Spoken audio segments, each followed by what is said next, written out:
Hello and welcome to NTD. Good morning. Like many Americans, We have insights and perspectives on the stories shaping our world. We begin today with a House hearing on ensuring that woke doesn't leave Americans broke, protecting seniors and savers from ESG activism. This hearing is about, protecting American savings and tax-advantaged retirement plans from investment decisions that are rooted in non-financial factors. That's according to the House Ways and Means Committee, the committee that's hosting this hearing. It's chaired by Jason Smith, a Republican from Missouri. Let's tune in. good morning. Like many Americans, seniors and those living on fixed incomes have been decimated by President Biden's inflation crisis. The cost of goods and services has risen 17.7%. 17.7 since Joe Biden became president.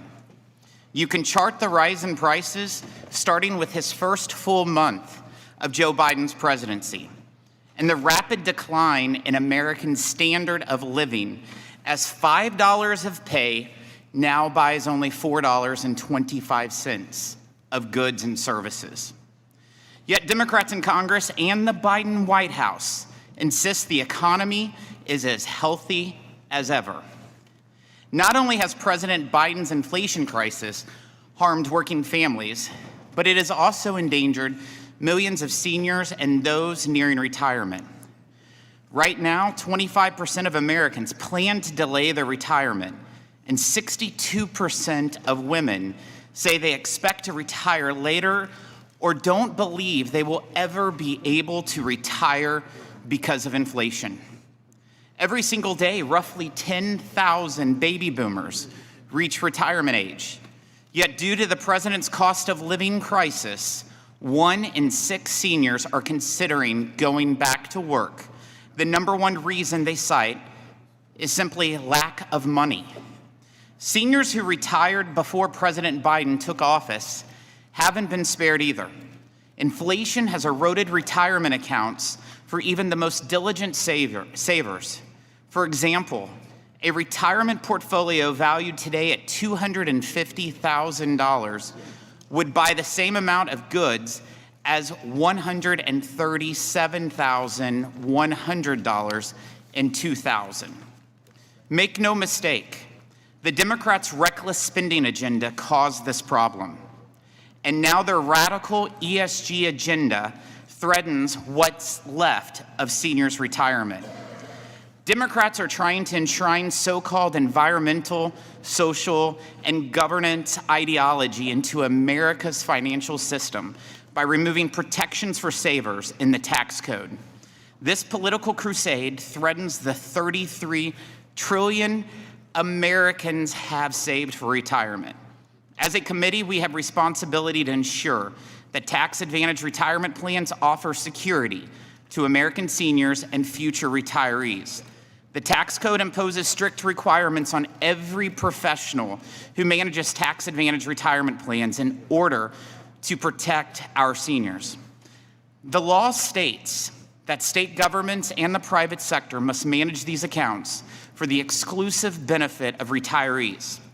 This standard has been in place for decades, and it predates rulemaking by the Department of Labor on fiduciary duties. Working families need that protection to prevent Wall Street money managers from putting climate alarmism and far-left policies ahead of their retirement security. But over the last couple of years, we've seen the ESG agenda turn into a pressure campaign that allows, in some cases, forces investment advisors to gamble with retirees' nest eggs. According to Bloomberg, investors have pulled back over $280 billion from ESG-targeted stocks since August of last year, and for good reason. According to our staff analysis of the top 20 ESG investment funds, ESG funds performed 18 percentage points worse than the stock market as a whole during the past year.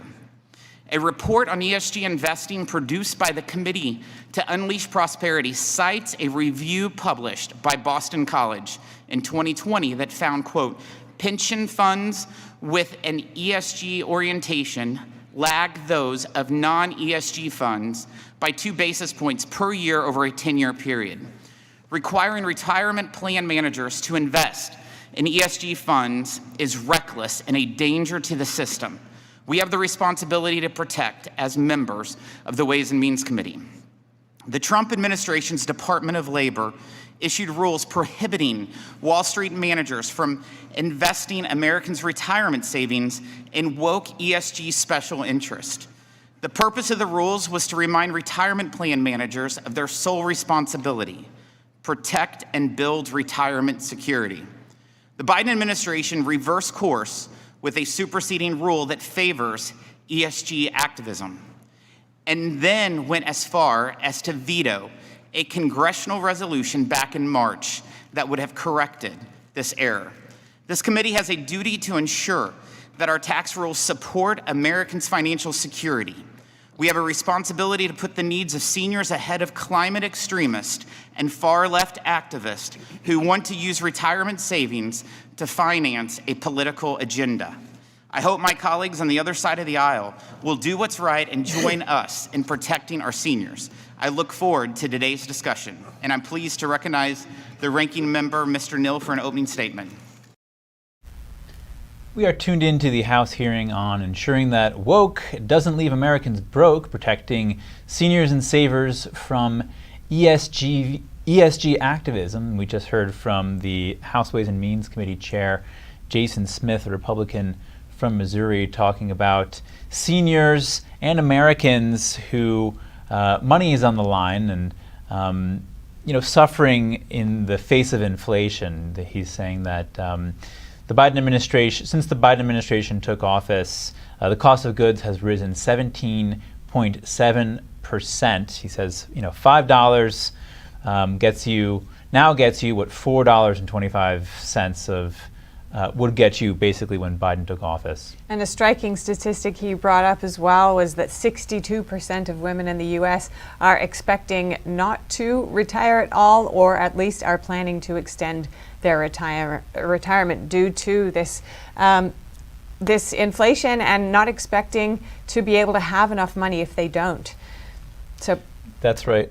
So in this context, people's retirement funds are very precious, and prioritizing having enough money is becoming much more in the spotlight, and people are really feeling the consequences of it. And so partly this hearing is really about looking at whether fund managers are properly managing the funds of retirement funds to ensure that people do walk away with enough money to last them to the end of their days. That's right, and Congressman Smith was also saying that the Biden administration says the economy is healthy and doing better than ever, despite the different inflation that we've been talking about. He's also saying that seniors and those nearing retirement are actually considering going back to work due to lack of money. He says that's the number one cause, lack of money. That's true. It's sort of a nationwide phenomenon, not just for women, but it seemed more extreme to me, the idea of never retiring. That's only a few people face that traditionally, I assume. Now, we're also heard from the congressman about, as you mentioned, the denial of this issue within the economy by the Biden administration, but also the laws that do already exist in terms of that fund managers really should be prioritizing the funds and the people who are investing in those funds. And he also talked about the history of that, where within the Trump administration they had prioritized that, and that Biden reversed that. That's right. He's saying that these tax-advantaged retirement plans, like your IRAs, 401ks, the law states that the money managers in charge of those accounts must prioritize must benefit retirees, and that must be their priority. And already we're seeing those kinds of laws come into question here. And so, Chris, just to begin and go back a few steps for our viewers, what is ESG? Right, ESG stands for environmental, social, and governance. It's a lot of different things, different people. It really depends on who you ask. But it's about bringing concerns about the environment and social issues into the business sphere. So the bottom line used to be profit. Now the bottom line is profit and these other factors. People call it a triple bottom line sometimes. The triple bottom line. Oh, okay. Well, we're actually just about to head into a break, and after that we'll hear from more from this hearing. So stay tuned for more.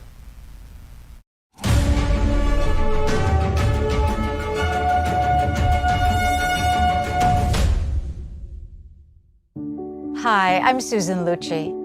I never thought about heart disease until I had my own heart event. I received 2 stents in my arteries, stents developed through research funded by the American Heart Association. Those stents saved my life. I have met so many survivors. Each of them tells a story that can be so helpful to women out there. Everything was pretty good. It was a very happy life. I was given the diagnosis that I had peripartum cardiomyopathy, which is basically a pregnancy-induced heart failure. They told me my only chance was a heart transplant. And the American Heart Association helped make that possible. Their research helped save me. I think everyone should support the American Heart Association. Call now or go to helpheart.org. For only $19 a month, just 63 cents a day, you can help fund the next medical breakthrough. Get the next person trained in CPR, the next hospital certified in high-quality cardiovascular care. You can be part of that very important work that the American Heart Association is doing to save lives everywhere. Give $19 a month with your credit card, and we'll send you this special t-shirt that you can wear to show that you are helping save lives. I'm grateful for just every day that I get with my children. I am very thankful for the American Heart Association. Heart disease is America's #1 killer, and your support now can help save your life or the life of someone you love. Listen to your heart. The only reason I'm here today is because I did. So please call the number on your screen or go to helpheart.org now. Join me as a monthly donor today and help save even more lives. Anyone who's ever sold a home can tell you it is really hard. That's why who you work with matters. Together with Homelight, we've helped thousands of people sell faster and for the best price.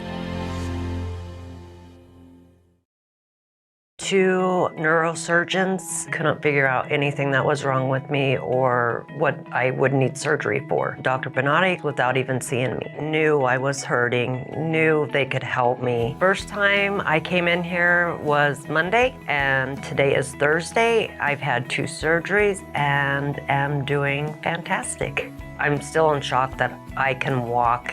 That's all within 4 days. Benatti succeeds where others fail. Life doesn't always give you time to change the outcome. Prediabetes does. With early diagnosis, prediabetes can be reversed. Take the 1-minute prediabetes risk test today. Go to doihaveprediabetes.org.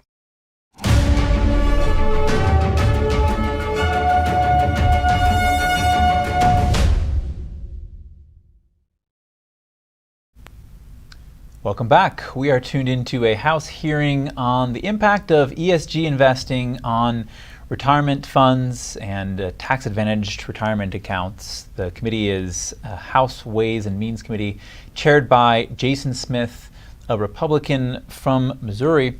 Let's tune back in. The last 2 Congresses will be remembered by those who watched carefully historic bipartisan retirement wins that this committee put forward. Many people have asked me how we'd follow those successes or what would be the contours of Secure 3.0. I'm working on it. I certainly never expected this majority would start retirement policy with woke, broke, and legislation that is so far outside of our jurisdiction. I'd argue that all policy areas are ripe for bipartisan progress, but especially retirement. And all we are offered here is a manufactured crisis meant to distract the base from the lack of legislating. Contrast that with the fruits of our legislative achievements. Last week, our nation crossed the threshold of 14 million jobs created under Joe Biden. The unemployment rate below 4% for 21 months in a row, the longest stretch in 50 years. Meanwhile, more working-age Americans have jobs than they did before the pandemic. Inflation has fallen by 60%, and the economy, remarkably enough, grew by 4.9% last quarter. Our investments in empowered workers created the environment that made it possible for the United Auto Workers to secure outstanding contracts that recognize record growth of the Big Three. Their wage wins, more paid leave, stronger retirement security, and other wins will reverberate throughout our economy and continuing strengthening the job market. None of this happened by accident. It's the result of the growing economy from the bottom up and the middle out, and Democrats have continued to rewrite the playbook, putting American workers and families first and doing away with Republican failed trickle-down economics that reward the wealthy and the well-connected. A key piece of economic security is retirement savings. Democrats will continue to defend the principle and belief of the Social Security retirement system.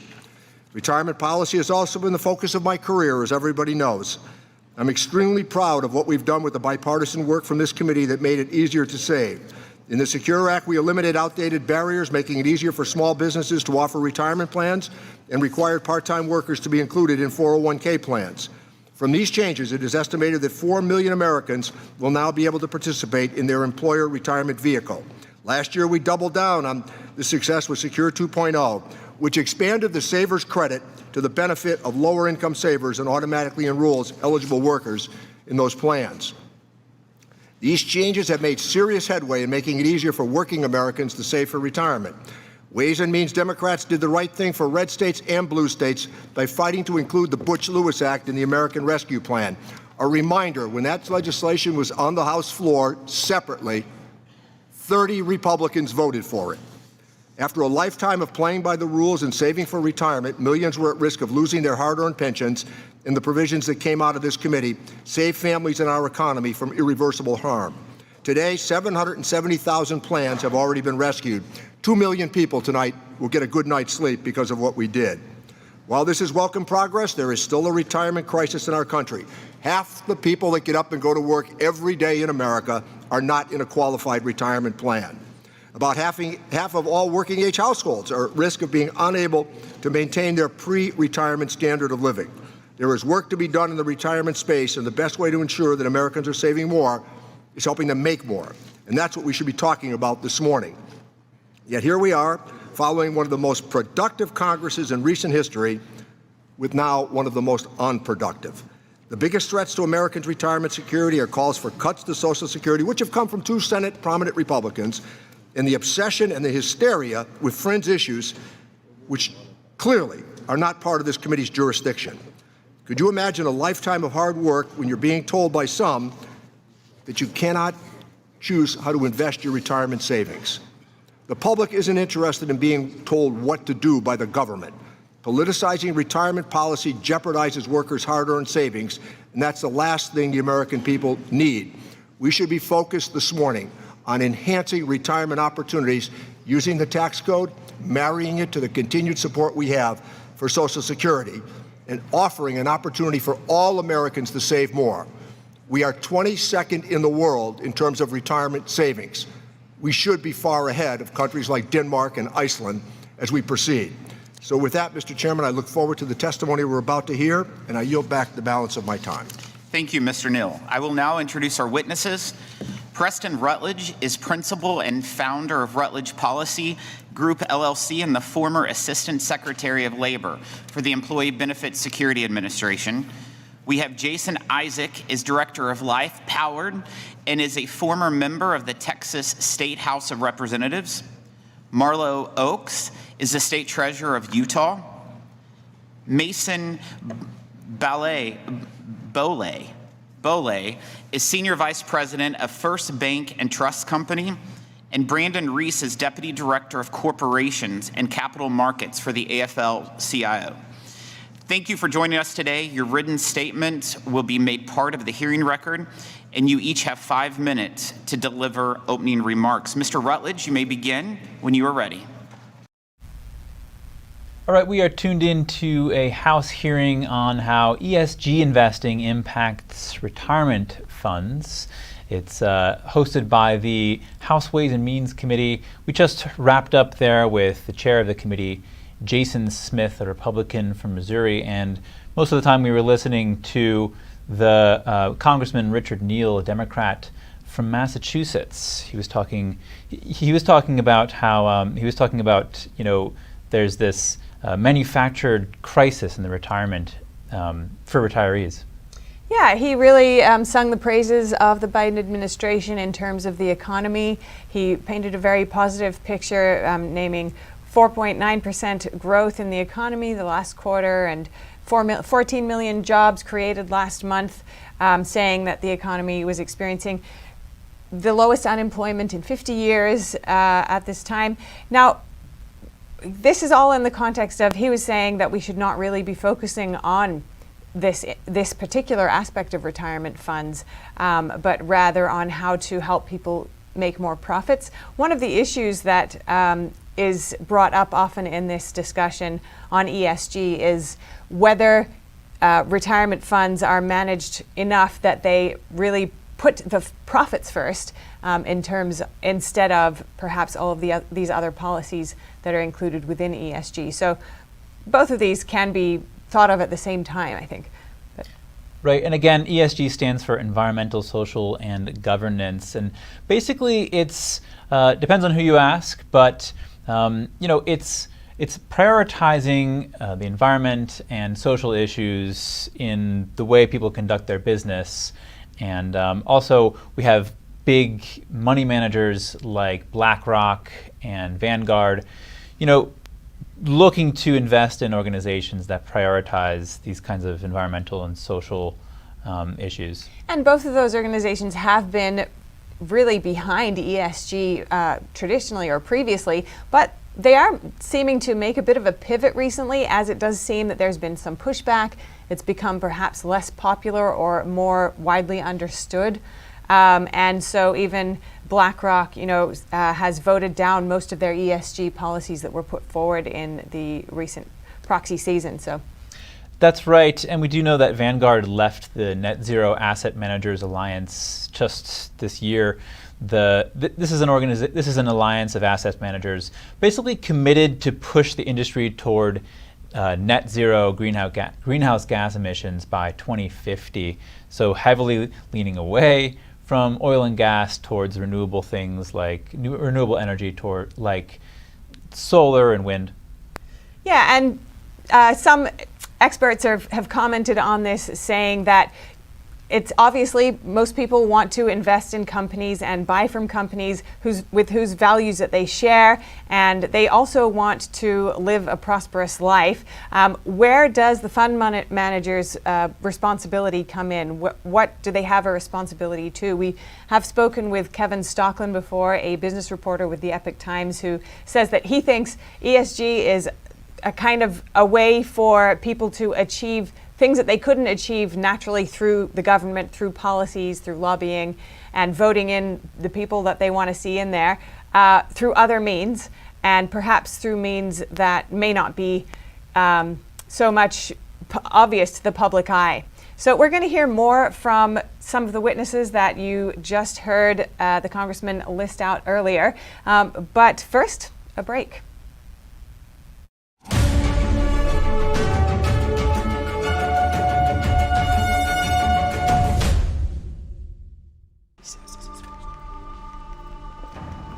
I'd like to say this is the first time, but there have been others. How many? Who can keep track? You think this is a joke? Darling, we need answers, and you're gonna give them to us. Tell us again. My car broke down, I brought it here. I got stuck paying an expensive repair bill. So it's true. How much, darling? $2,300. $2,300? What was I supposed to do?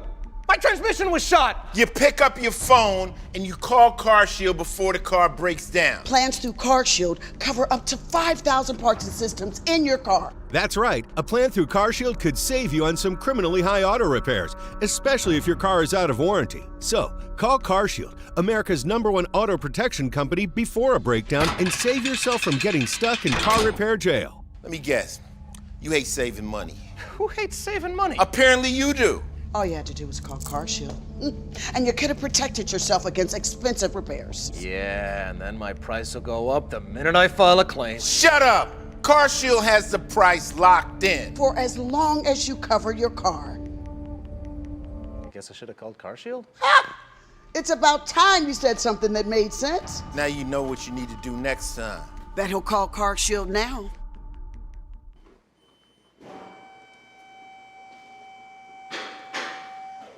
So can I go?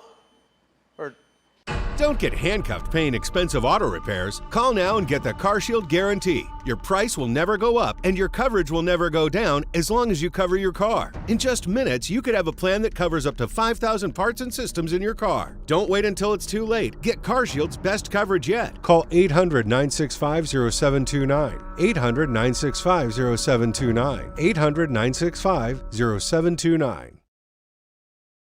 Do you listen to the TV on high volume or have trouble hearing conversations? Then you would benefit from hearing aids. Don't waste thousands on expensive hearing aids when you can get Nano's revolutionary technology for just $297. Don't be fooled by higher-priced hearing aids. The CIC Recharge is a true hearing aid, not an amplifier. With rechargeable technology many customers say is superior to more expensive models. Call now and get not one, but 2 Nano hearing aids for just $297. Plus, we'll add a portable charging case and ship your order absolutely free. The CIC Recharge has a tiny in-the-ear canal design that is nearly invisible. Why keep missing out on important conversations or waste thousands of dollars? Call and get 2 CIC Recharge hearing aids for only $297 and free shipping. 800-631-4622. Again, that's 800-631-4622.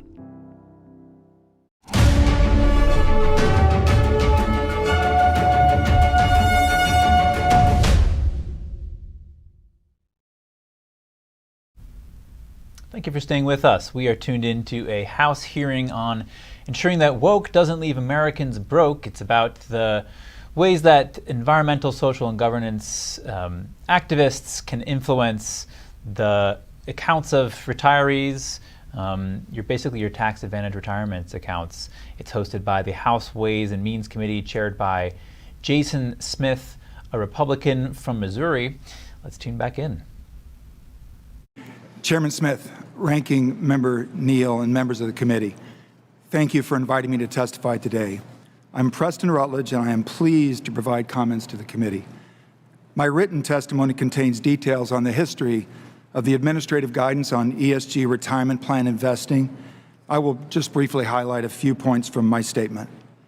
The Employee Retirement Income Security Act, ERISA, passed in 1974, requires plan fiduciaries to invest retirement plan assets solely in the interest and for the exclusive purpose of providing benefits to participants.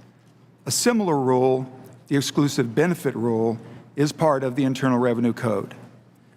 Over the years, the DOL has grappled with issues related to retirement plan investments that seek to provide collateral benefits, that is, benefits that would be in addition to retirement benefits.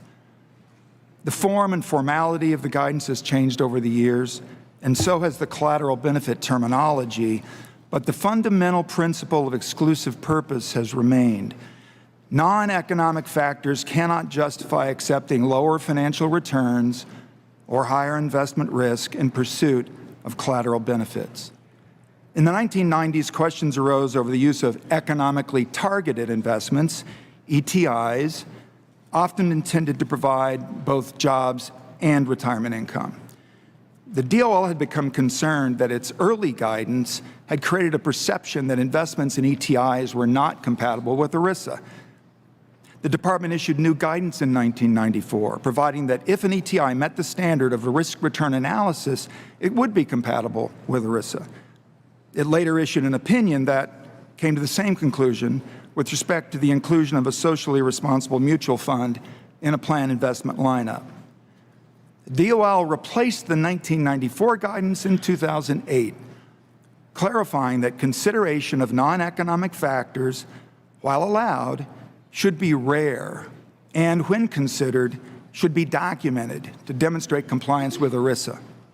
The guidance also provided that if 2 or more investments alternatives are of equal value to a plan, a fiduciary may choose between the investments based on a non-financial factor. In 2015, the department expressed concern about confusion over collateral investment behaviors, such as ESG investing. New guidance concluded that the fiduciary standards applicable to ESG investing, including the addition of an ESG-themed fund to a planned investment lineup, are no different than the standards applicable to planned investments generally.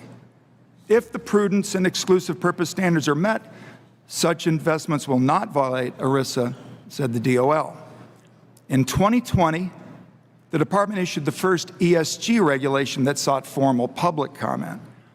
The 2020 final rule utilized the terms pecuniary and non-pecuniary to describe financial and non-financial factors for use in a fiduciary's risk-return analysis. Now, that terminology derived from a 2014 Supreme Court decision stating that the exclusive purpose of providing retirement benefits under ERISA must be understood to refer to financial benefits such as retirement income and not non-pecuniary factors. The 2020 DOL regulation also banned the selection of an ESG-themed fund as a plan's default investment. Now, a default investment is used by employees that do not make an investment choice. Actually, it's used by the employers because the employees haven't made an investment choice. They default into that. And the DOL was concerned that more protections were needed for plan participants who declined to make an investment choice. In 2021, the DOL engaged in new rulemaking. The DOL expressed concern that the 2020 rule discouraged plan fiduciaries from considering climate change and other ESG factors in investment decisions. The 2022 regulation removed the pecuniary and non-pecuniary terminology and lifted the ban on an ESG-themed fund as the plan's default investment, as long as the fund was otherwise prudent. The department stated that fiduciaries may consider climate change and ESG factors, but that the new rule did not change the long-standing principle that ERISA plan fiduciaries may not accept lower returns or higher risks in pursuit of collateral benefits. This committee has always taken a leading role in promoting a strong and stable retirement system. It has provided significant tax subsidies and incentives to establish and operate reliable workplace retirement plans. The administrative guidance over the years has been remarkably consistent in supporting these core goals by making the focus on financial performance of retirement investments paramount. Thank you, Mr. Chairman. I am happy to answer questions. We are tuned in to the House hearing on the different ways that ESG impacts, retirement savings accounts, tax-advantaged accounts, and the laws and the debates surrounding the laws that regulate these accounts, and whether or not considerations like environmentalism and certain social goals, social policies should be factored into investment managers' decision making, and to what extent. And there have been laws, obviously, surrounding this. And Preston Rutledge, who we just heard from Rutledge Policy Group, outlined some of the iterations that these laws have been through in regards to the protections for people who invest in these funds in terms of what fiduciary fund managers should be prioritizing. And over time, in the beginning, he was saying there was a focus on the priority being economic factors. But over time, through various shifts and decisions and laws, it changed, loosening up bit by bit until 2022, and there was a regulation that really loosened up the regulations for fiduciaries. And although he said that it did seem that they had said that the priority did not change. That seemed to be a labeling issue, but practically the laws changed. Regulations changed. We do know that the Department of Labor in November of 2022 said retirement investors can consider ESG factors when they select retirement investments. So this is one of the issues that they're bringing up. The Biden administration has been sort of folding in environmental, social, and governance agendas into the nation's financial system. We heard about look what I just mentioned about the Department of Labor. The former head of ESG investing at one of the biggest financial companies is now the director of the National Economic Council, right there in the White House, actually. And obviously people, as I mentioned earlier, this is about whether people can invest in companies that they share values with, and there are many people out there who may agree with the policies that ESG decisions engender. Some of those relate to transgenderism, to various corporate quotas in terms of hiring, abortion policy. So these policies are hot topics, and a lot of the time there will be people who want to invest in companies that purport and put those ideas first. However, this is about whether those policies should be at the front driving the policies, or whether it should be really focusing on the needs and the purpose of that organization, such as a fund really to protect the funds of the people who invest in them. And how big is this ESG investing to begin with? Well, as of 2022, about 55 trillion ESG managed funds, dollars were in ESG managed funds. And compare that to 2014 when there was $19 trillion in ESG managed funds. They're saying that, Deloitte Insight is saying that overall, all the professionally managed assets in the world, or half of them could be ESG by 2024. All right, we will have more on this House hearing on the way that ESG affects your retirement account after the break.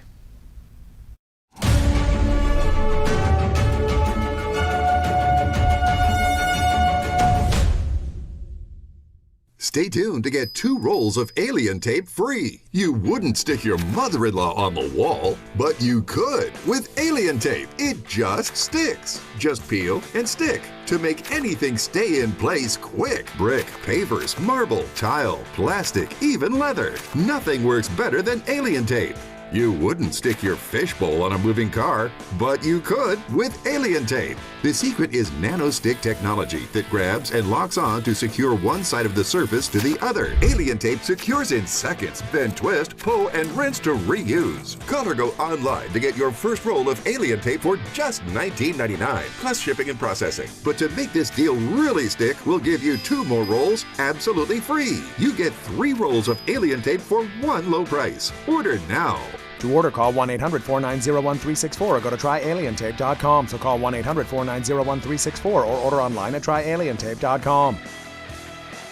2 neurosurgeons couldn't figure out anything that was wrong with me or what I would need surgery for. Dr. Bonatti, without even seeing me, knew I was hurting, knew they could help me. First time I came in here was Monday, and today is Thursday. I've had 2 surgeries and am doing fantastic. I'm still in shock that I can walk. That's all within 4 days. Bonatti succeeds where others fail. My Towels solved a problem that we've all had with towels. You go into the stores and they feel lotiony and soft, but then you get them home and they wind dry you. That's why I made My Towels. They actually work, they're soft, and they absorb. And now I'm excited to announce 2 brand new lines of My Towels. What makes them the best towels ever is they're now made with 100% long staple Shapir cotton. This is a combed ring spun cotton that makes My Towels even softer and more absorbent than ever. And now you get a 6-piece set for an amazing introductory sale price as low as $29.98. So go to mypillow.com or call the number on your screen. Use your promo code to get My Towels for only $29.98. Or you can get my designer premium line for just $20 more. Either way, you save 50% now on all My Towels. They actually work. What a concept. This offer won't last long, so please order now. MyPillow.com.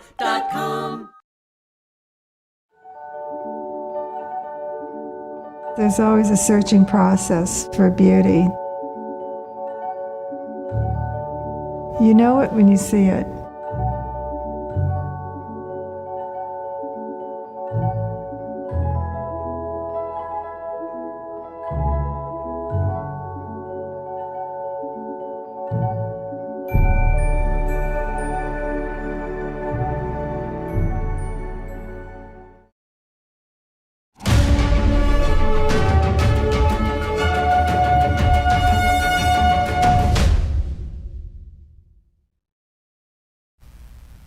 Thank you for staying with us. We are tuned into a House hearing on environmental, social, and governance activists influencing seniors and America's savers and their retirement accounts. The committee is House Ways and Means Committee. The chair of the committee is Jason Smith, a Republican from Missouri. Let's tune back in. Thank you, Chairman Smith, Ranking Member Neal, and members of the committee. I'm Jason Isaac, and I live a high-carbon lifestyle. And I think the rest of the world should too. It's truly where you have economic prosperity and environmental leadership. From 2011 to 2019, I served nearly 200,000 people in the Texas Hill Country as a member of the Texas House of Representatives. During my 4 terms, I primarily served on the Environmental Regulation Committee, the Economic Development Committee, and Energy Resources. And I learned that the United States is a world leader in environmental protection. We've reduced pollution nearly 80% over the last 5 decades. We're #1 in the world when it comes to access to clean and safe drinking water. Today, I want to discuss with you the threats that the ESG agenda is posing on American retirement savings and why Congress must and should do everything in its power to stop this overreach in what is supposed to be a free market with fiduciary duty. In just the past year, not one of the largest individual ESG-labeled funds performed better than either the S&P 500 or NASDAQ. Aggregate returns on the top 20 largest ESG-labeled funds were negative 0.2% during the past year, while the S&P 500 and NASDAQ were up 19 and 25% respectively. Concerningly, these ESG-labeled funds have over $170 billion in total assets under management, tossing Americans' hard-earned retirement savings to the wayside in the name of this insane agenda. Now, over the past 10 years, so-called clean energy stocks have significantly underperformed the market as a whole, with the S&P 500 Clean Energy Index returning a mere 4.5% annually compared to 11.5% annual returns for the S&P 500.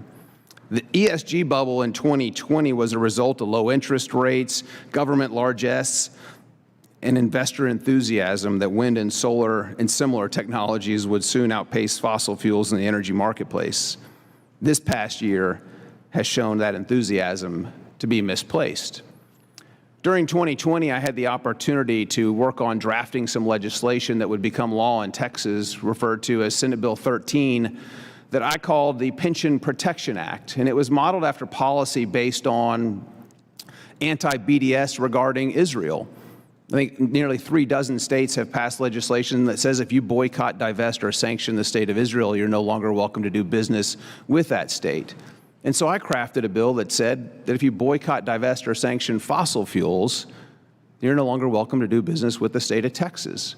That bill passed in 2021 with overwhelming bipartisan support in both the Texas House and the Texas Senate, and became law, I believe, early June of 2021. And today, the world's largest financial institution, BlackRock, is on the boycott list in Texas and is currently experiencing billions of dollars being divested because they're weaponizing retirement and pension dollars against the best interest not only of Texas, but of our nation, of our economic prosperity, and of our national defense. Again, it had overwhelming bipartisan support. I appreciate the opportunity to be here today and look forward to answering your questions. Thank you, Mr. Chairman. Thank you. Mr. Oaks, you are now recognized. Chairman Smith, Ranking Member Neal, members of the committee, thank you for inviting me to testify before you on the impact of ESG on retirement security. Masquerading as a sophisticated, holistic, and enlightened way of creating shareholder value, ESG is a dangerous investment scheme. Proponents of the framework argue ESG is designed to provide investors with more information to make better informed decisions. This is misleading. In truth, ESG has created an uncontrollable impulse to pressure corporations to solve complex global and societal issues. These issues, such as climate, income inequality, guns, and abortion, to name just a few, should be in the purview of a democratically elected government. ESG hijacks corporate governance to advance ideological objectives often divorced from and even detrimental to long-term shareholder value. It opens the door to coercion, bullying, and other forms of compulsion by activist shareholder proponents with little skin in the game.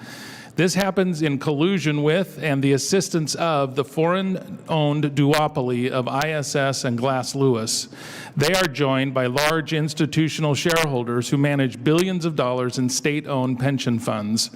The goal of ESG is not better financial performance. It is to force compliance to one view. The ESG trend that has infiltrated our capital markets will undermine our free market system, harm our economy, and erode the retirement security of hardworking Americans. ESG is incompatible with free markets. The E in ESG is focused on pursuing net zero carbon emissions. However, the primary objective is to transform the global economic system. Just ask Christiana Figueres, who oversaw the writing of the Paris Climate Agreement.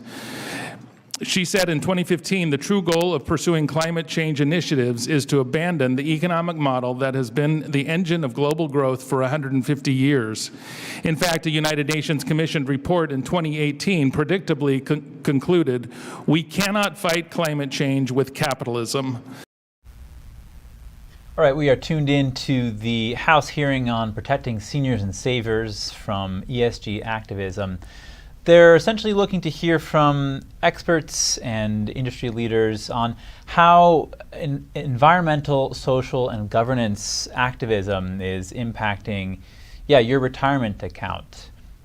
That's right, and we just heard from Jason Isaac from Life Powered and also Marlo Oakes, the Utah State Treasurer.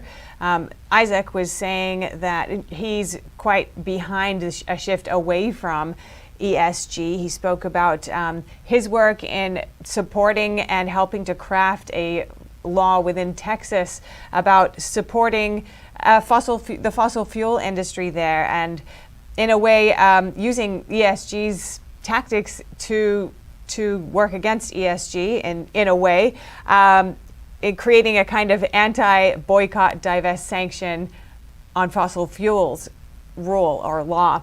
But he also spoke about how big this industry is and how big ESG's impact is. It accounts for $170 billion in assets combined, he was saying, within the U.S. And he also spoke about the ways that ESG companies had shown themselves to be less profitable in some senses in recent months. Their funds being less than others on the stock market. That's right, and one of the pretexts for his statements was he mentioned how the U.S. has reduced pollution by 80% in the past few decades, and it's also the #1 in clean water worldwide. But before we go any further, let's just recap what is ESG. I mentioned environmental, social, and governance. Well, it's basically this sort of triple bottom line philosophy in business where, instead of simply prioritizing profits, you also prioritize the social and environmental impact of your business. Like Jason Isaac was saying, that the E in ESG stands for net zero carbon emissions. So basically getting rid of anything that emits carbon, which often comes back to the oil industry and stopping oil production and the use of oil to power our homes and our country. We also heard from Marlo Oakes, State Treasurer of Utah, talking about, how environmental, social, and governance goals are focused on limiting people from purchasing guns in some cases. They're also talking about ensuring income inequality, which essentially means ensuring that people are paid based on things like race or gender, as opposed to their ability to do their job well. And he pointed to what he described as coercion by activists in this ESG sphere, saying that it opens the door to that kind of thing and having that impact on companies, where they're influencing companies' policies in a way that he said really should be the purview of democratically elected governments. And we heard, for example, about restricting gun ownership and things like that. There are laws around that, but these policies also seek to affect those kinds of things. So it has an impact on the funds themselves and on the broader society. That's the goal, after all, for a lot of these policies. And I found an interesting point that Marlo Oakes said was that he thinks ESG is incompatible with free markets. That's an interesting thought, a very big kind of warning siren there, I think, and saying that the objective is to transform the global economic system. So it's not just about who you hire or who gets to own a gun in one instance, but this potentially has much broader implications. Right, and that goes back to, where does ESG come from in the first place? Well, a lot of these environmental, social, and governance approaches to business, they reflect the United Nations Sustainable Development Goals, and they kind of go arm in arm with the United Nations priorities for all of us on Earth. And this ESG policy and agenda really was formalized by the UN back in 2004. So that's almost where it began in a sense. Right, and now we're seeing these mega money managers like Vanguard and BlackRock, who just manage trillions or tens of trillions of dollars, pushing these ESG priorities. Oftentimes encouraging companies to pursue these kinds of things. We also know that the Biden administration is a big proponent of environmental, social, and governance investing in businesses. Actually, the former head of ESG investing at one of the biggest financial companies is now the director of National Economic Council in the White House.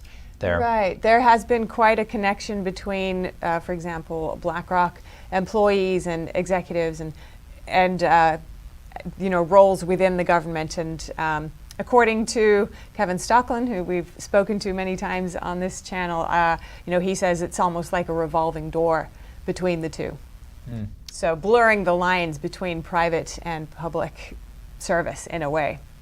Right, exactly. The American First Policy Institute talks about, just the different types of priorities these ESG investors focus on, shifting funds away from companies that invest in fossil fuels and towards those that invest in wind and solar.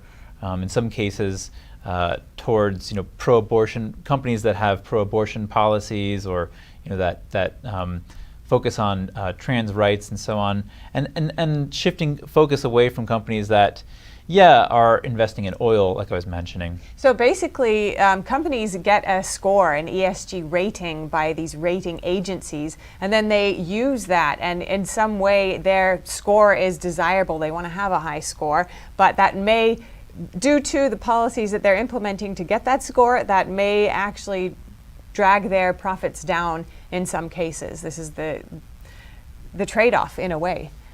Yeah, that's right. Potentially. It's not always unprofitable, but the fact that these policies may come above profit naturally may lead to less profits. Right, and how big is the ESG investing world to begin with? Well, in 2014, there were $19 trillion under ESG mandated assets, and in 2022, there's 55 trillion. The Deloitte Insight is projecting that it could be that ESG assets could represent about 50% of all professionally managed assets in the world by 2024.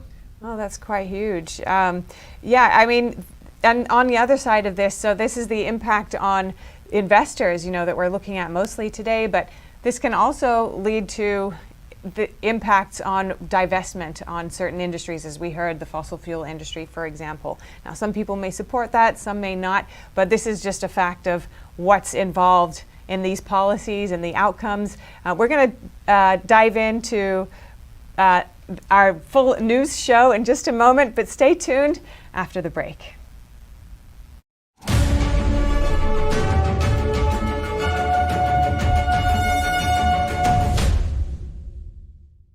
We all know that words have power. They set things in motion and make us happy or sad. But there's one word that stands out because when people say it, lives are changed. It's not a big word. It's itsy bitsy. It's only 3 little letters. But when you say it, the life of a kid like me can be changed. So, what is this special word? It may surprise you. It's yes. Yes. Yes. Yes to becoming a monthly supporter of Shriners Hospitals for Children. That's right. Your monthly support allows the doctors and nurses at Shriners Hospitals for Children to give the most amazing care anywhere and change the lives of kids like me. And me. And me. Because people like you have said yes. Now I can play football. And I can play catch. And I can walk.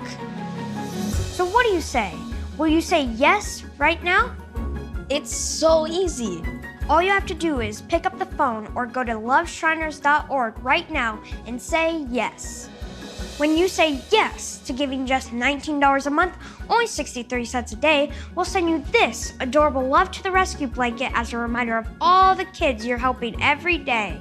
My life is filled with possibility because of the monthly support of people just like you who called the number on your screen and said yes. Yes. Yes. Yes. Your yes is making a difference in my life and the lives of so many other kids like me. Thank you. Thank you. Thank you. Thank you. Thank you for giving. Please call or go online now. If operators are busy, call again or go to loveshriners.org to say yes right away. Anyone who's ever sold a home will tell you it's really hard. And it's one of the biggest financial decisions you'll ever make.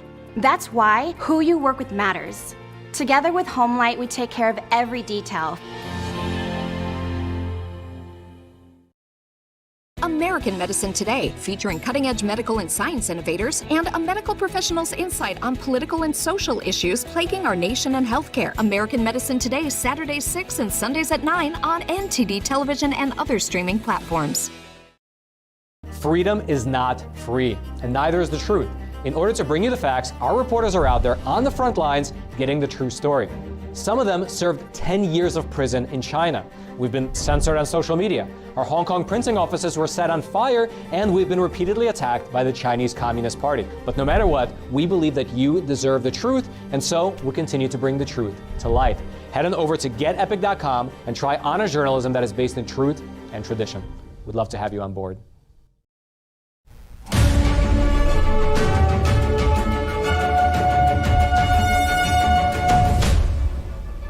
A whistleblower testifying that Meta ignored warnings of harms to young people using its platforms. What did he reveal about his daughter's experience? An unprecedented testimony by a special counsel. David Weiss, who's overseeing the Hunter Biden investigation, is appearing before Congress. Voters hit the polls today in an off-year election. Abortion access and marijuana legalization are some ballot issues being decided. We have the details from some key races. Balancing gun rights and public safety. Why a new Supreme Court case could have wide-ranging impact after a recent decision shifted the landscape in gun law interpretation. Elections in Russia, how President Vladimir Putin is set to prolong his power. Meanwhile, Ukraine's president doesn't want to hear about elections. Hear what he has to say. And a hat that belonged to Napoleon is now for sale. What role did it play in the life of the legendary French emperor?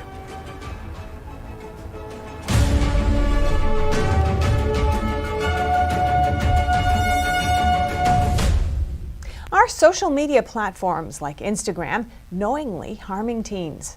A former Meta employee says the company ignored warnings about teen safety. Senators are hearing his testimony. Take a look. In meetings and memos, he resoundingly raised an alarm about statistics showing Facebook's prevalent and pernicious harms to teens, telling Mark Zuckerberg, for example, in a memo, that more than half of Facebook users had bad or harmful experience just within the last week. Instead of real reform, he will testify that Facebook engaged in a purposeful public strategy of distraction, denial, and deception. They hid from this committee and all of Congress evidence of the harms that they knew was credible. Starting in 2009, I was the engineering and product leader for Facebook's efforts to reduce online threats to both children and adults. I met regularly with senior executives, including Mark Zuckerberg, and they were supportive of this work. As a parent, I took the work personally, and I worked hard to help create a safer environment. By the time I left in 2015, I felt the work was going in the right direction. A few years later, my 14-year-old daughter joined Instagram. She and her friends began having awful experiences, including repeated unwanted sexual advances, harassment. She reported these incidents to the company, and it did nothing. Witness Arturo Bejar is the second employee to come forward against Meta. The first was ex-Facebook manager Francis Haugen in 2021. Hogan revealed thousands of internal documents suggesting that the company was aware of platforms' negative impacts on teens. The Wall Street Journal reported earlier that Bejar alerted CEO Mark Zuckerberg to the online harassment faced by minors using the platform, but he appears to have been ignored. Bejar said Meta needs to change the way it manages the platform.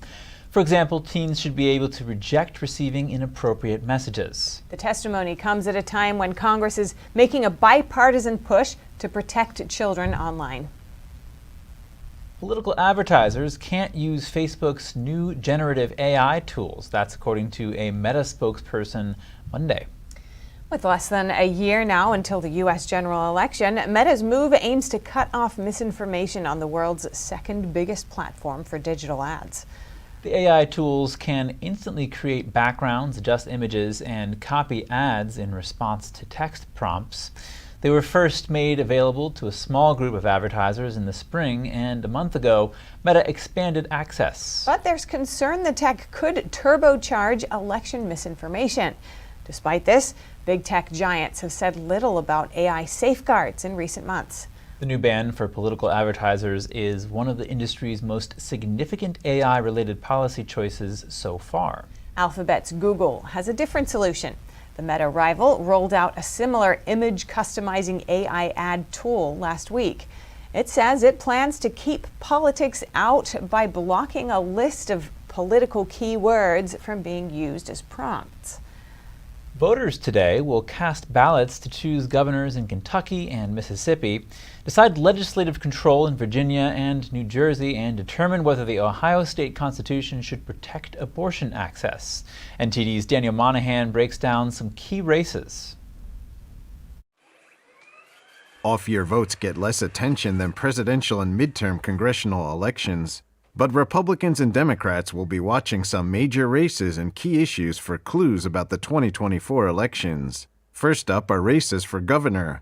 In Kentucky, Democratic Governor Andy Beshear is running for re-election against Republican State Attorney General Daniel Cameron in the typically conservative state. Cameron is challenging Beshear by focusing on public safety, learning loss from school closures during the COVID pandemic, and legislation opposing cross-sex procedures on minors, which Beshear vetoed. In Mississippi, Republican Governor Tate Reeves is running for re-election against Democrat Brandon Presley, a second cousin of singer Elvis Presley.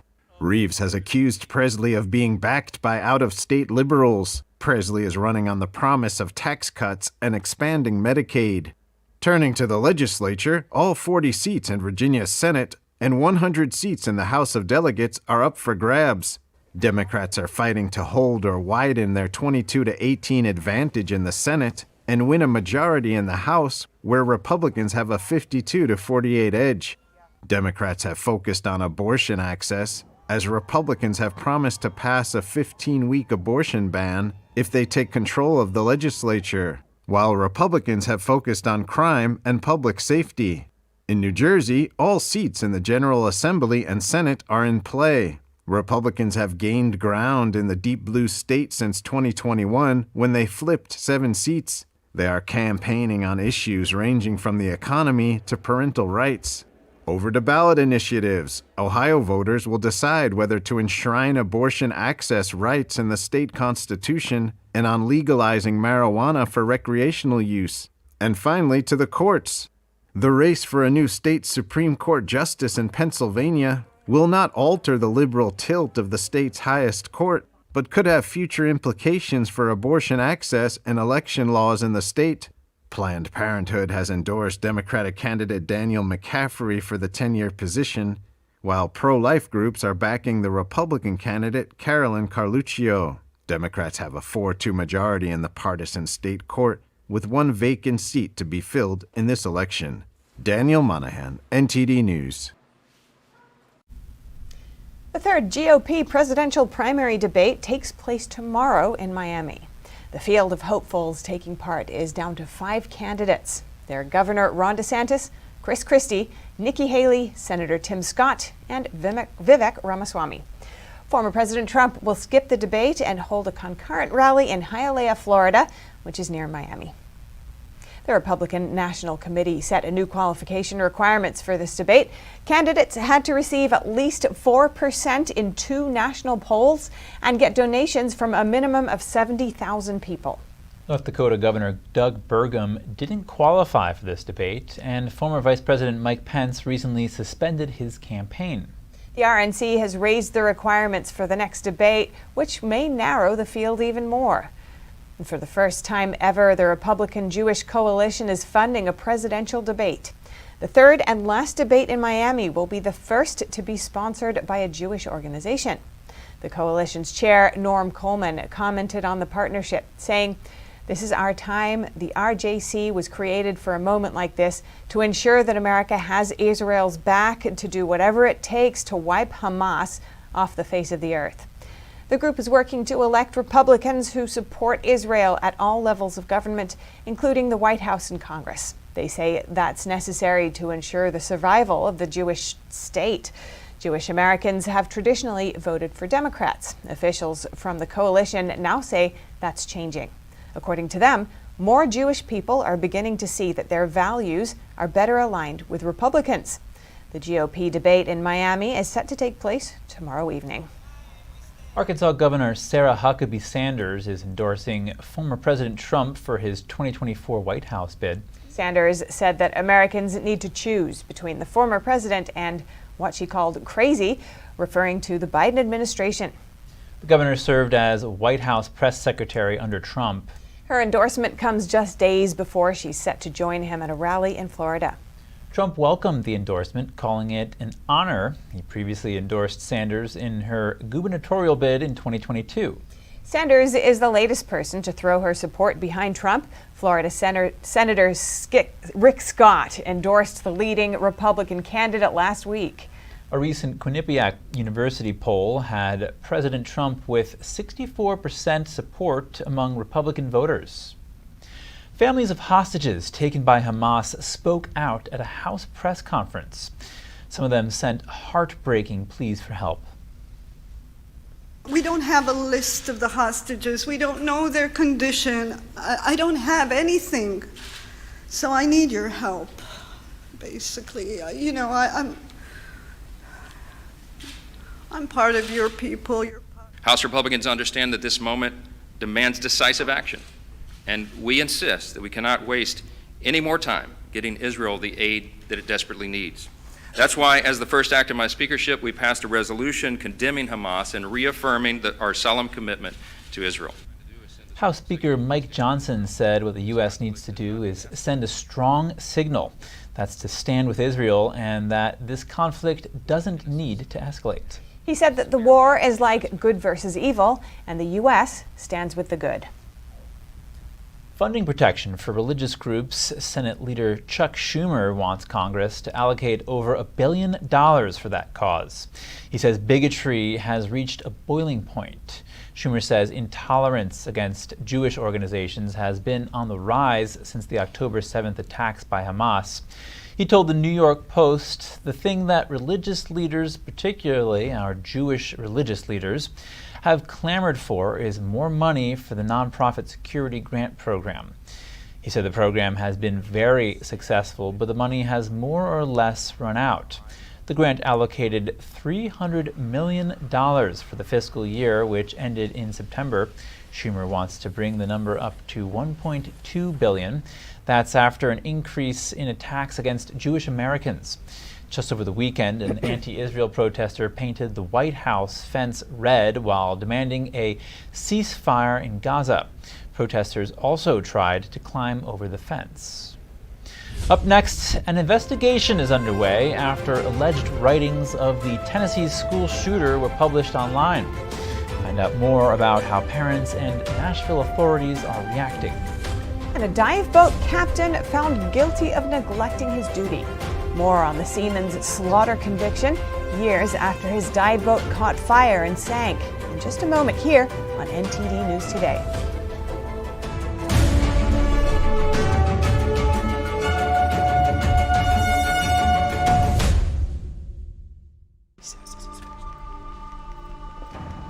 I'd like to say this is the first time, but there have been others. How many? Who can keep track? You think this is a joke? Darling, we need answers, and you're gonna give them to us.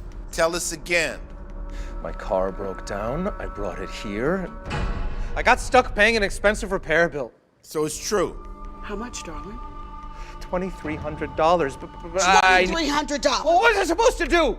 My transmission was shot! You pick up your phone and you call CarShield before the car breaks down. Plans through CarShield cover up to 5,000 parts and systems in your car. That's right. A plan through CarShield could save you on some criminally high auto repairs, especially if your car is out of warranty. So, call CarShield, America's #1 auto protection company, before a breakdown and save yourself from getting stuck in car repair jail. Let me guess.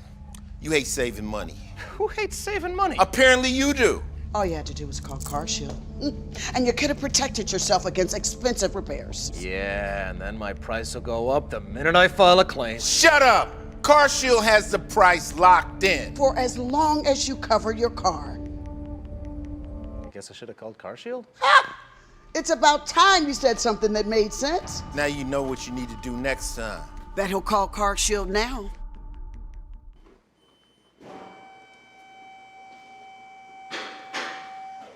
So can I go?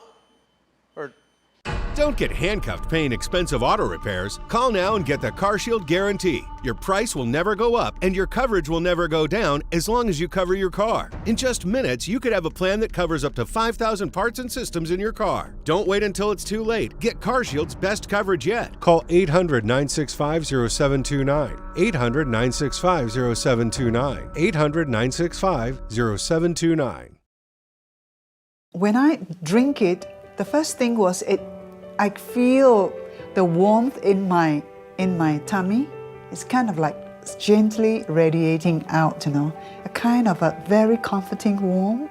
And it was really good, actually. I felt much better. I did feel, actually, an effect. And I find that it is actually better when I take it regularly. It's actually steamed and dried 9 times. And so it's really, the essence is really extracted. Then the second time I tried it really like on an empty stomach and just 2 teaspoons of it and over a few times. And wow, that was a big difference because suddenly I could feel, wow, I was very good energized. I didn't have to eat. I could work outside in the garden for a couple of hours and I still felt very well. And I was impressed by that. So I think it's a good product. Thank you for staying with us. The special counsel overseeing the Hunter Biden investigation is testifying before lawmakers today.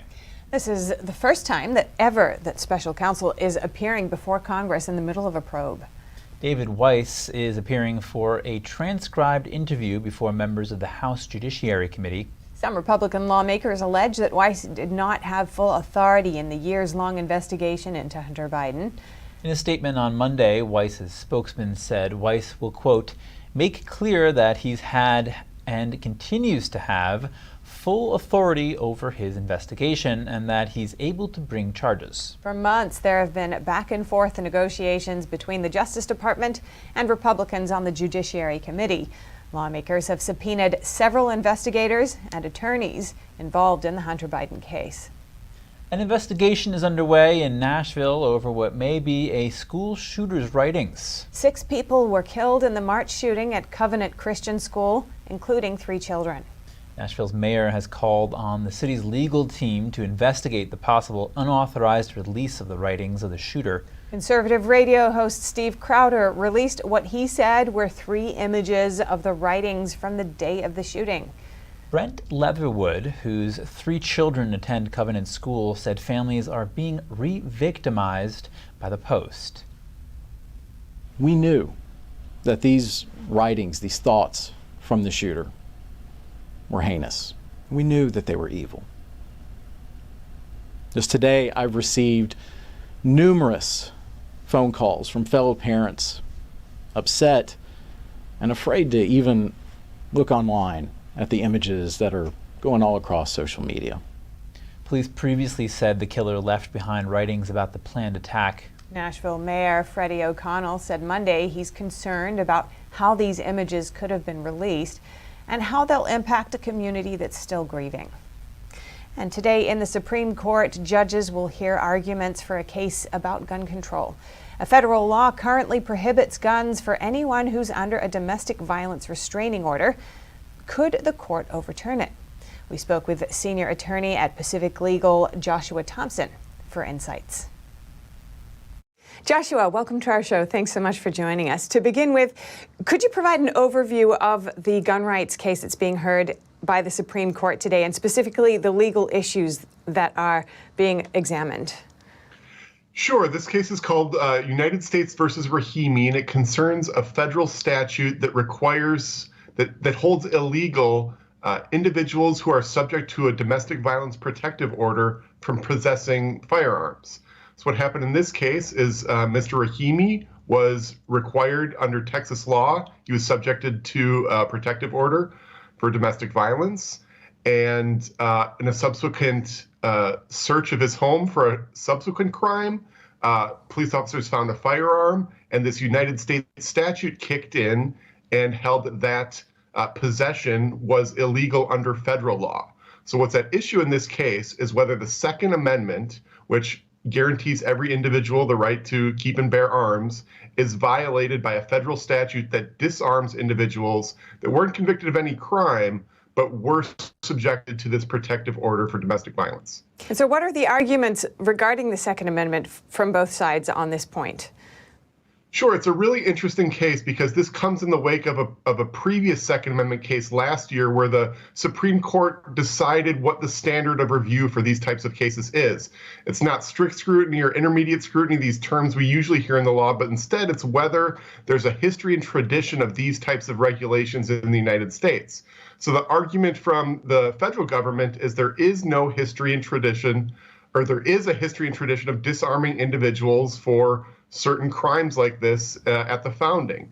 Conversely, the argument of Mr. Rahimi is that those statutes that disarmed individuals at the founding were done after sort of due process and a hearing and a conviction, whereas a protective order for domestic violence has none of those typical due process requirements. And so how might the Supreme Court balance this need for protecting public safety and also individual rights within the context of the Second Amendment?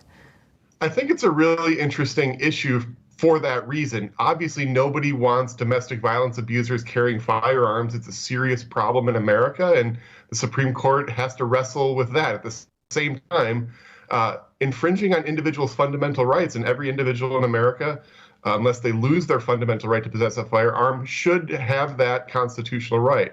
So the Supreme Court is really taking a very interesting case to apply its new test for the first time. And I think a lot of court watchers are looking to see how this case is going to shake out. Yeah, what are the potential implications of this decision in this case? Yeah, so bottom line is either this statute is going to be held unconstitutional, in which case the Supreme Court will ultimately be saying that you need to afford people more process, you need to have more evidence that an individual is dangerous before you can disarm them of their Second Amendment fundamental right.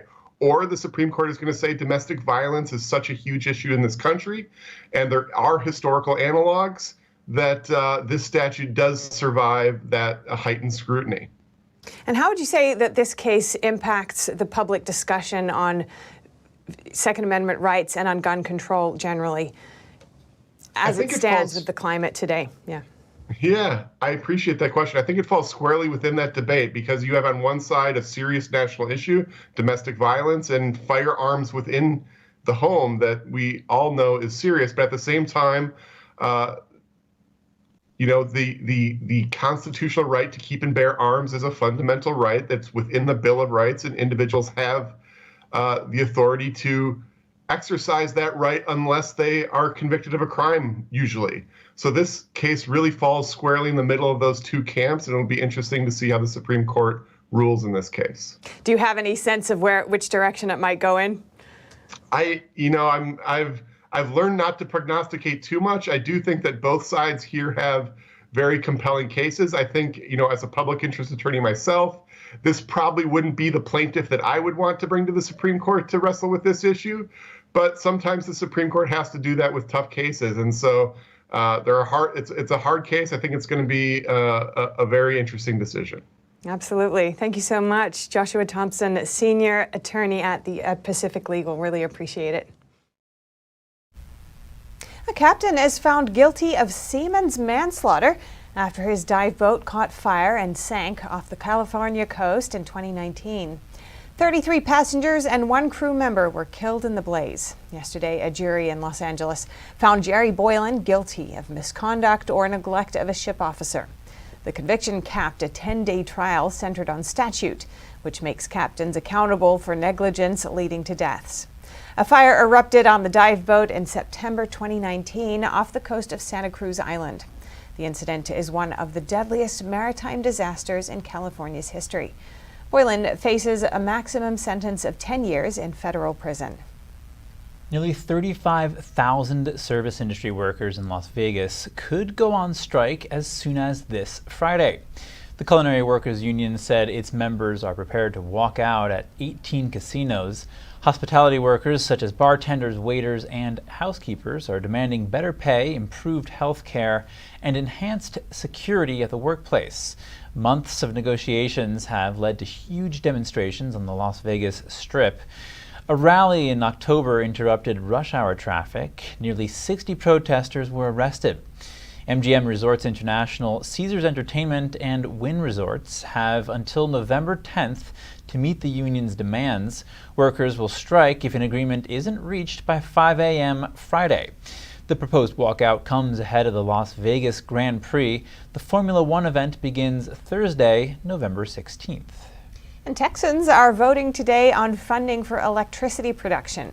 A constitutional amendment would create a reserve to finance construction, maintenance, and modernization of electric generating facilities. The Public Utility Commission of Texas would provide loans and grants for maintenance and upgrades. $7.2 billion would go toward loans and incentives to build new facilities in the Electric Reliability Council of Texas region. Proposition 7 is one of several efforts to avoid another energy crisis such as the winter storm of February 2021. Millions were left without power, water, and heat for days. Companies have issued recalls of their cinnamon applesauce pouches due to possible lead contamination. The latest recall includes Schnucks branded pouches sold at Schnucks and Eat Well Market's grocery stores and Weiss branded pouches sold at Weiss grocery stores. Wanabana apple cinnamon fruit puree, sold by Sam's Club, Amazon, and Dollar Tree, was already recalled last month. The FDA says even cases of possible lead exposure were found in 5 states, including Arkansas, Louisiana, Maryland, Missouri, and North Carolina. Lead is toxic to humans and can cause developmental delays in children. Symptoms include headaches, vomiting, and fatigue, although they aren't typically seen right away. The FDA says toddlers and young children who may have consumed the recalled pouches should get a blood test from a doctor to check for elevated lead levels. If you've added some bling to the center of your car's steering wheel, the federal government says it's got to go. The National Highway Traffic Safety Administration says people should immediately remove any aftermarket decorations on their steering wheel. The item can dislodge from the steering wheel in a crash and cause serious injuries. At least one driver was hit in the face with a rhinestone emblem during a crash, and the driver lost sight in one eye. The agency hasn't named any specific products or manufacturers, but said in general, steering wheel decorations are potentially very dangerous. Up next, NATO is set to suspend a key Cold War-era security treaty, saying a recent move by Russia makes the treaty unsustainable. Germany is set to implement stricter immigration rules. We bring you more about what the Chancellor calls a historic moment. And Western powers want to officially boycott Russian diamonds, but how effective would that be? A diamond dealer explains. More in just a moment here on NTD News Today.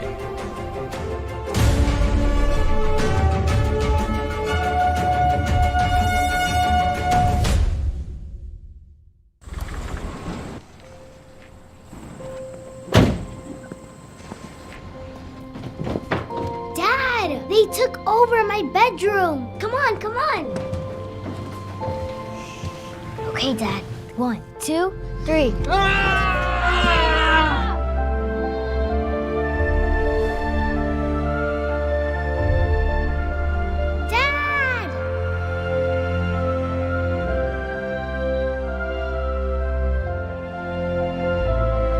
You saved me.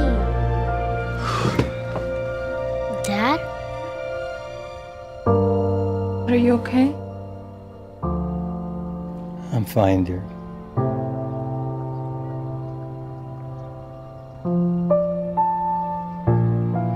Your hero needs you now, and AARP is here to help.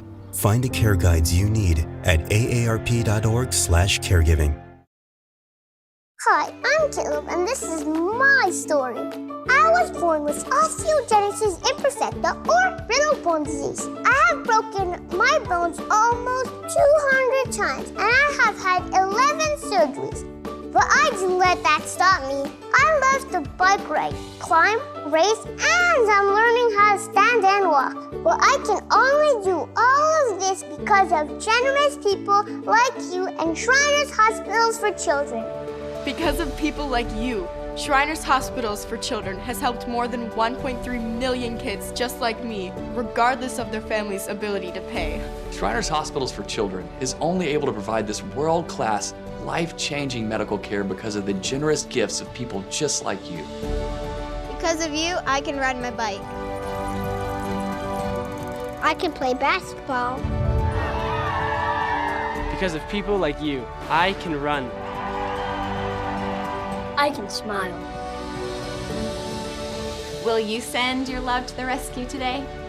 When you go to loveshriners.org right now and give just 63 cents a day, you're helping kids just like me. Like me. Like me. When you give today, we'll send you this adorable Love to the Rescue blanket as a thank you and a reminder of the love you gave to a kid just like me. Your gift, no matter how small, can help a child today. This is your moment to make a difference. When you pick up your phone, I know you have it right there, and call to give. You're helping kids like me. Thank you. Thank you. Gracias. Thank you. Please call or go online now. If operators are busy, please call again or give right away at loveshriners.org. Your gift makes a difference. Thank you for giving. Back to the news. WeWork, the office leasing company, has filed for Chapter 11 bankruptcy protection in federal court. And joining us now live to discuss with us is NTD Business host Don Ma. Don, what was WeWork's statement alongside the bankruptcy filing? So WeWork said it would actually remain open and operational as it renegotiates its leases and debt obligations. WeWork said it's entered into a restructuring support agreement with the majority of its stakeholders to drastically reduce the company's debt while further evaluating WeWork's commercial office lease portfolio. The company said that investors holding 92% of the company's secured debt have agreed to adjust the terms of their loans to help the company remain in business, which of course is good news for the firm. WeWork CEO David Tolley said in a news release that now is the time for WeWork to pull the future forward by addressing its lease and improving its balance sheet. So he's hopeful here. He said they remain committed to investing their products, services, and in their employees as well. What went wrong for WeWork, Don? Well, WeWork wanted to be this, new disruptor company in the office leasing arena, but at the end of the day, it wanted to be something special, but the company was simply no different than any other place where you rent an office. So, it wasn't special enough. The basic business model wasn't unique either. It didn't help that when the pandemic happened, everybody started to work from home, and we're still seeing that now with shortened work weeks for many firms. On top of all that, WeWork has been struggling with a heavy debt load and hefty losses for a number of years now. It was once privately valued at $47 billion.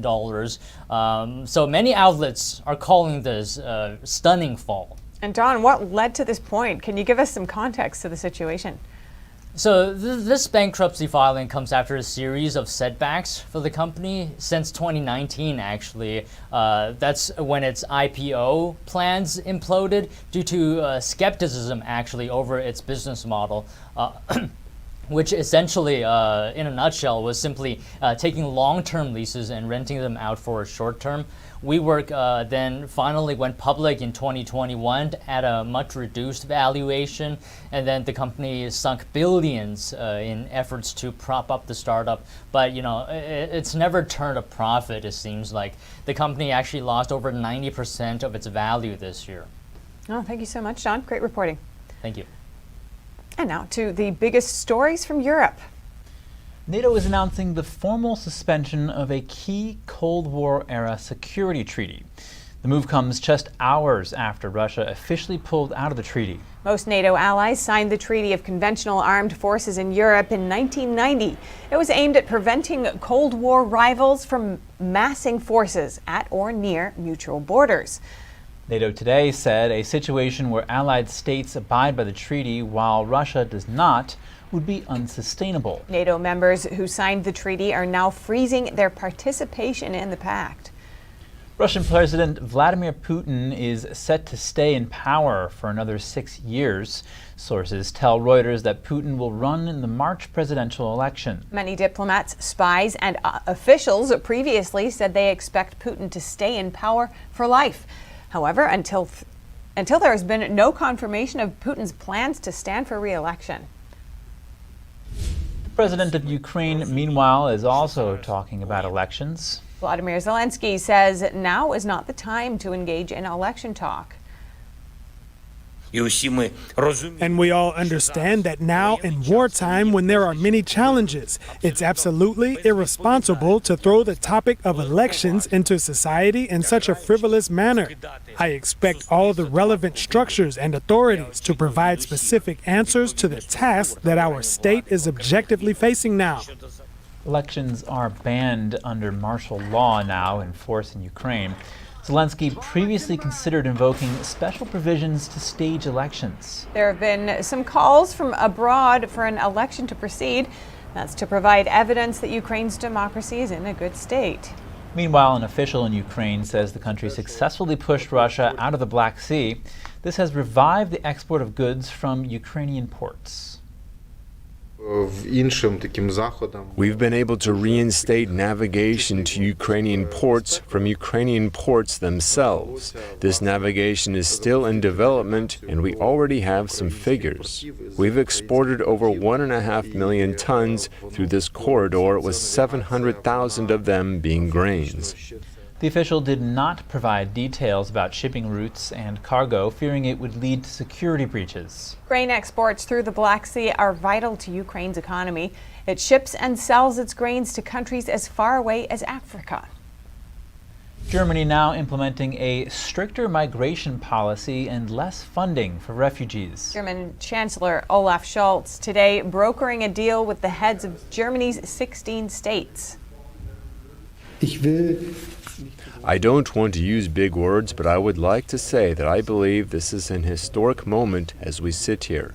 In light of an unquestionably huge challenge with very large numbers of migrants and irregular migration, we have managed for all levels of the state to closely cooperate, which is necessary. People expect this of us. In recent weeks, Scholz's government agreed to make it easier to deport immigrants and to make the country a less attractive destination in the first place. This is a stark contrast to Germany's perceived open-door policy under former Chancellor Angela Merkel. Amazon workers at a warehouse in the UK are on strike again. Over 1,000 employees at a warehouse in central England walked out today. Workers plan to continue their work stoppage through Thursday as part of an ongoing pay dispute. They will resume the strike on November 24th, which is Black Friday, an important day for Amazon. Just last month, Amazon announced a pay increase of over $1 per hour.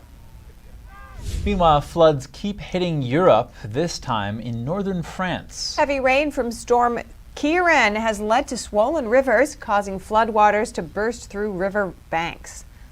Red alerts are in place in multiple French regions. Drone footage shows flooded fields and roads. Authorities said several roads were blocked, but so far no injuries or deaths have been reported. And to round up headlines from Europe, we have news out of Portugal. Portuguese prosecutors are investigating alleged wrongdoing in lithium and green hydrogen deals. They searched several government buildings today. Portuguese media reported at least 5 people were detained, including the chief of staff of the prime minister. Portugal is already Europe's biggest producer of lithium, but miners are only now preparing to produce higher grade lithium, which is used in electric cars and electronic appliances. One of the world's largest diamond trading hubs has turned away gems from Russia, immediately following its invasion of Ukraine. But that's no easy task, as the country supplies about 1/3 of global demand. Here's a closer look. Antwerp, Belgium, one of the largest diamond trading hubs in the world, has a Russia problem. It was only a few weeks after Russian troops invaded Ukraine last year when diamond firms in Antwerp started getting phone calls from international clients asking them to avoid using stones from Russia. That was no easy feat for diamond dealer Thierry Tugendhoff, who said about half of his rough diamonds used to come from Russia due to their high quality. But his company, T Diamonds, was forced to pivot and get its diamonds from somewhere else. Now, Western powers want to make the boycott official with a formal ban on Russian stones. But Tugendhoff says the ban will only go so far. China, which is a major consumer of diamonds, have absolutely no interest in that ban. India, which is also a major consumer of diamonds, they have no interest in that ban. I mean, they don't have no interest to know from where the stones are. It's never been the case. And most of Asia, there's no interest in that. They will buy and continue to buy Russian diamonds because they have no reason not to. Major Western jewelers, from Tiffany's to Cartier, have been keen to distance themselves from Russia's lucrative diamond trade. But a big hurdle with banning Russian diamonds from Western markets, which account for 70% of global diamond jewelry demand, is how to trace the origin of the stones. Small companies will struggle, says Tugendhoff. We can do it because we've been working on traceability for the last 2 years.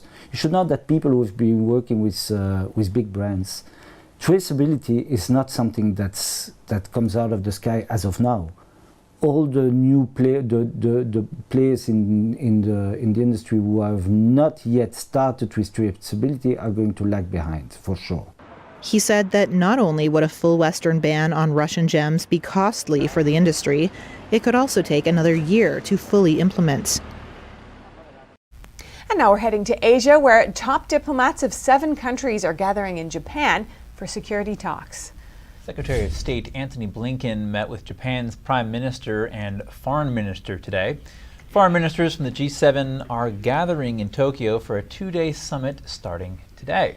Blinken said the G7 meeting is an important moment for the nations to come together in the face of the crisis in the Middle East. The G7 also has a virtual meeting planned with the Ukrainian foreign minister during the summit. From mainland China to Hong Kong. This is according to Noel Quinn, CEO of the HSBC Group.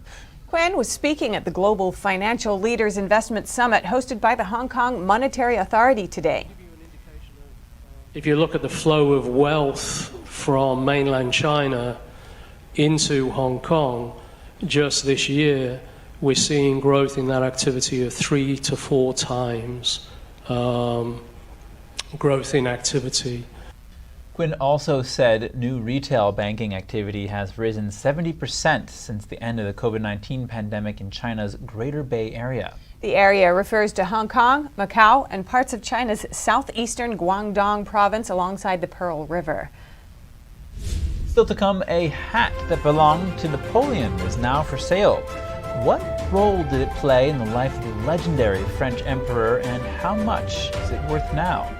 And in Germany, a centuries-old event is bringing traditional horse-drawn carriages back to the streets of a small town. We have more on that Catholic procession when we return.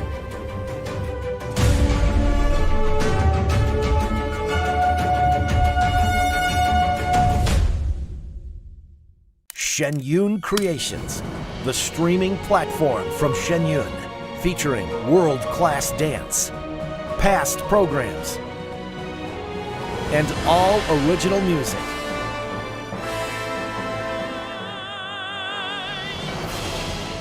Masterclasses, behind the scenes, comedy, and more. Explore shenyuncreations.com. Anyone who's ever sold a home can tell you it is really hard. That's why who you work with matters. Together with HomeLight, we've helped thousands of people sell faster and for the best price.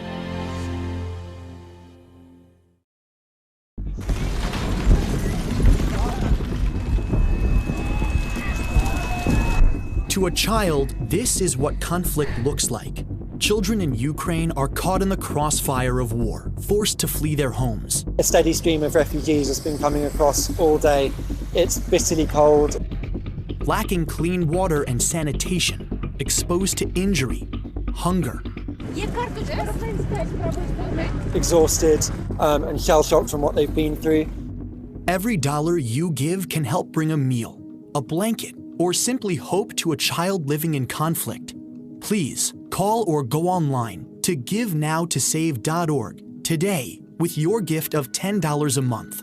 That's just 33 cents a day.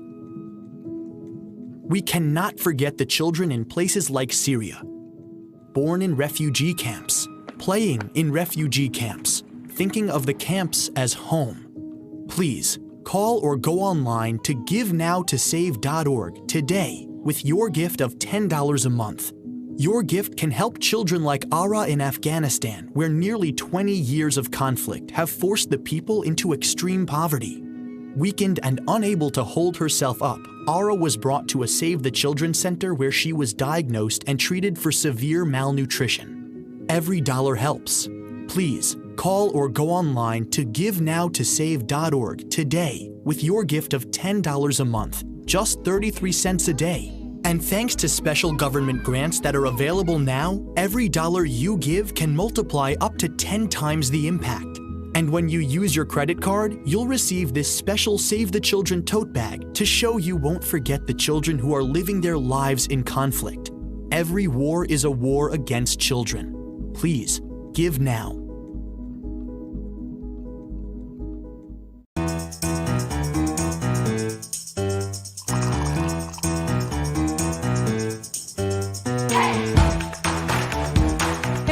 I'm Evelyn Lee. And I'm Kevin Hogan.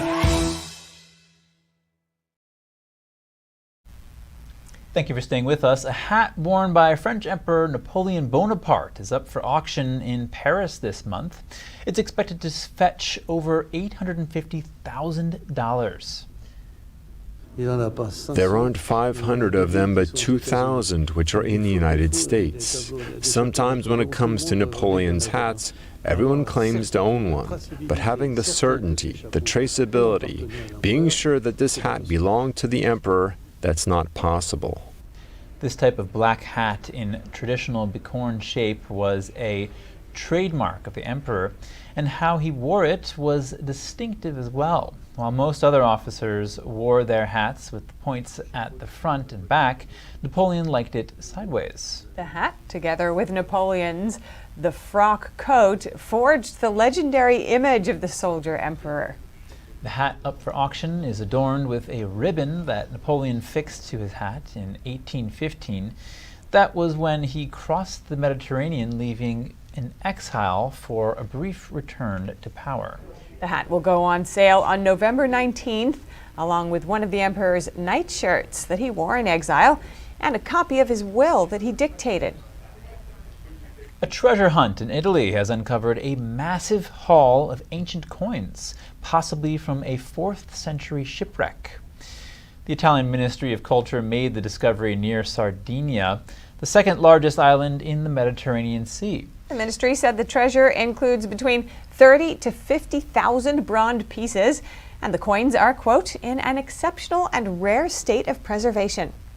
A local amateur diver spotted the coins in shallow waters and alerted the local authorities. A safe haven for wildlife rescued from illegal trafficking. A Los Angeles zoo is now a key part of the wildlife confiscations network in Southern California. The state is considered an epicenter for trafficked wildlife, much of it from Asian countries. These animals at the Los Angeles Zoo were rescued from the illegal wildlife trafficking trade. As part of a major effort to make sure animals caught up in the trade can survive and thrive, the U.S. Fish and Wildlife Service has partnered with the Association of Zoos and Aquariums to launch a pilot project. It's called the Wildlife Confiscations Network. Wildlife trafficking is based in greed. It's based in human need and greed, and these animals are being trafficked all around the world, basically for profit. And we're seeing criminal syndicates that are developing around the trafficking of animals. And so it takes a huge collaboration to deal with it. The pilot launched last week in Southern California, which is considered an epicenter for trafficked wildlife. The goal of the program is to create a group of trusted care facilities that can provide immediate care and housing for animals trafficked through the U.S., according to the Association of Zoos and Aquariums. Between 2015 and 2019, the Fish and Wildlife Service had to find care and homes for nearly 50,000 trafficked animals, linked to more than 800 criminal referrals. Speed is of the essence when live animals are refused clearance at ports. They require urgent care from experts to survive and to stop the spread of potential diseases. Well, a lot of these animals that are coming over that we're confiscating from individuals are in much worse conditions. You know, they're in luggage, suitcase, that they're maybe wrapped up in cellophane or in little tubes like toilet paper rolls. They're packed into those, maybe with their mouths taped shut so that they can't make noise. They have no food, they have no water for the duration of that flight. And you might be talking multiple flights to get to their end location here in the States. So these animals have been going through a really traumatic experience. Most confiscated animals will remain at zoos or aquariums, but some could be released back into the wild, depending on their condition. But we have to make sure the threats that exist in the wild, so the traffickers, the people who are taking them from the wild in the first place, aren't just going to take that animal again. Traditional horse and carriage procession returned to a small town in southern Germany. For the 166th time, horses and their riders were blessed during the centuries-old event. For many in the town of Bad Tolz, the Catholic procession is an important date.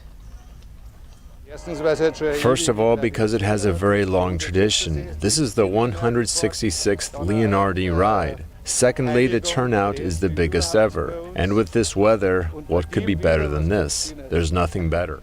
Leonardi is basically the most important holiday in Bad Tolz. I've been participating for 40 years.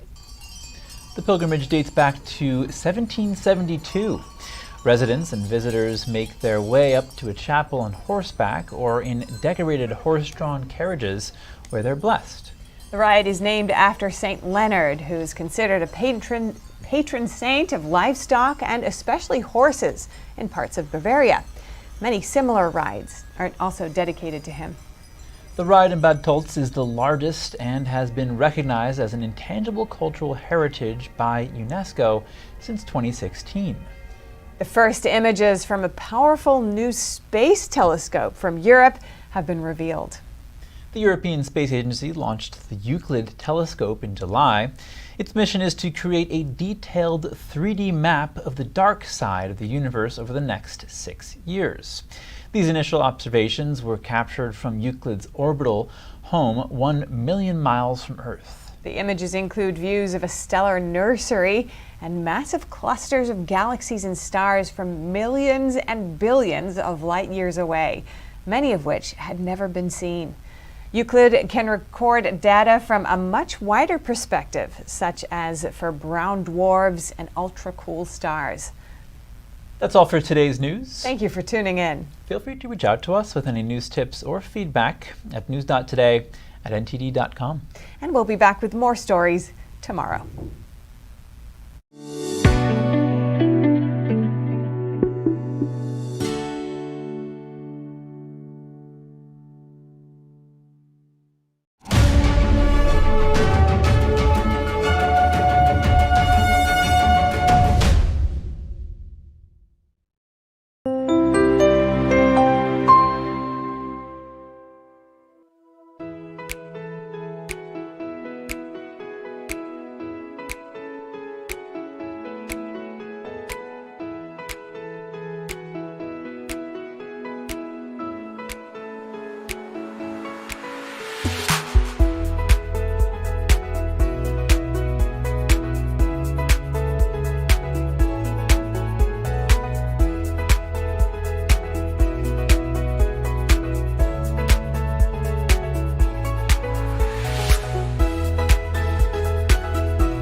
Thanks for watching us on YouTube. Did you know YouTube only keeps selective videos on its platform? So if you want to make sure you get the full picture, just subscribe to our newsletter.